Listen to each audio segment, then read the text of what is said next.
You guys always leave comments saying you don't post any videos of people getting caught. You don't think we want to see people getting caught? We look for videos of people getting caught every day, and here's one. You live here? No. Come on out here. Put that phone down. Well, Just put it on the stairs for me. Come on out here. Get up here against the wall. Right up here against the wall. Turn around. Turn around. Put your hands behind your back for me.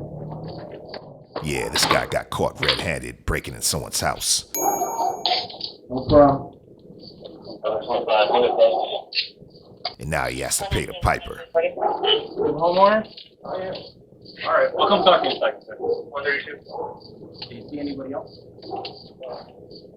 We'll come check it out. This is a good example of why your Ring doorbell is valuable. The homeowner got a notification of this guy breaking in their house and called the police, and they arrived promptly. Another win for Ring Doorbell. Welcome to the house.